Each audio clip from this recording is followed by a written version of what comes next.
Hi GeM குட்டீஸ், இன்னைக்கு நான் உங்களுக்கு ஒரு அழகான தேவதை கதை சொல்ல போறேன்.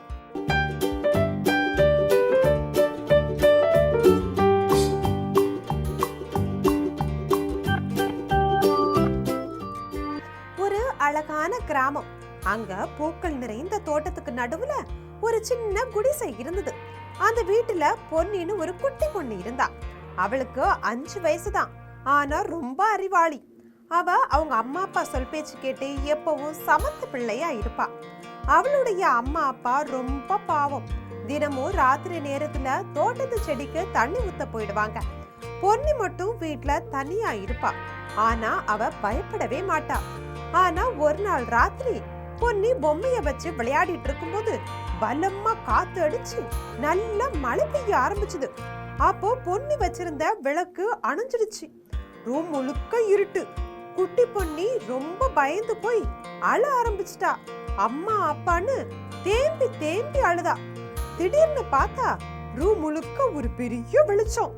அந்த வெளிச்சத்துக்குள்ள இருந்து ஒரு அழகான நிலாப்பெண் வந்தாங்க. அவங்க தலையில வெண்ணிற பூக்கள், கையில மந்திரக்கோல்லாம் வச்ச மாதிரி ஒரு வசீகர தோற்றத்துல இருந்தாங்க. அவங்க பொன்னி பக்கத்துல வந்து, பொன்னி அழாதே, நான் உன் தோழி நிலாப்பெண் வந்திருக்கேன். அவங்க மெதுவா சொன்னாங்க. பொன்னி ஓடி போய் அவங்கள கட்டி பிடிச்சுக்கிட்டா. கொஞ்ச நேரத்துல பொன்னிக்கு பயமெல்லாம் போய் ஒரே சந்தோஷம். அன்னையில இருந்து ராத்திரி நேரத்துல நிலாப்பெண் வருவாங்க. பொன்னிக்கு நிறைய கதைகள் சொல்லுவாங்க, பாட்டு பாடுவாங்க. 2 பேரும் நல்ல தோழிகளா மாறிட்டாங்க. நிலாப்பெண் பற்றி மறுநாள் காலையில பொன்னி அவளோட அம்மா கிட்ட சொன்னா. ஆனா அவங்க அம்மா பொன்னி ஏதாவது கனவு கண்டிருப்பான்னு விட்டுட்டாங்க. இப்படியே கொஞ்ச நாள் கழிச்சு ஒரு நாள் நிலாப்பெண் பொன்னிய கட்டி பிடிச்சிட்டு சொன்னாங்க, பொன்னி, நீ இப்போ பெரிய பொண்ணு ஆகிட்ட, தைரியமா இருக்க கத்துக்கிட்ட. அதனால நான் இப்ப போக வேண்டிய நேரம் வந்துருச்சுன்னு சொன்னாங்க. இத கேட்டதும் பொன்னி ஓன அழ ஆரம்பிச்சுட்டா. உடனே நிலாப்பெண் சொன்னாங்க, உன்ன மாதிரி வேற சின்ன சின்ன குழந்தைகள் எல்லாம் இருப்பாங்கல்ல, அவங்களுக்கும் போய் உதவி செய்யணும் இல்லையா? இனி நீ பயப்படாம தைரியமா இருக்கணும்னு சொல்லிட்டு நிலாப்பெண் அவளோட கையில ஒரு பளபளக்கிற வெள்ளை கல்ல கொடுத்தாங்க. இந்த கல்ல காலையில வாசல்ல இருந்து தூக்கி எறிஞ்சா உனக்கு ஒரு அழகான பரிசு கிடைக்கும்னு சொல்லிட்டு நிலாப்பெண் மறைச்சு போயிட்டாங்க. இத கேட்டதும் பொன்னிக்கு விடியற வரைக்கும் தூக்கமே வரல. காலையில எழுந்ததும் அந்த வெள்ளக்கல்ல வாசல்ல இருந்து தூக்கி எறிஞ்சா. அப்போ டொக் டொக்னு ஒரு சத்தம்.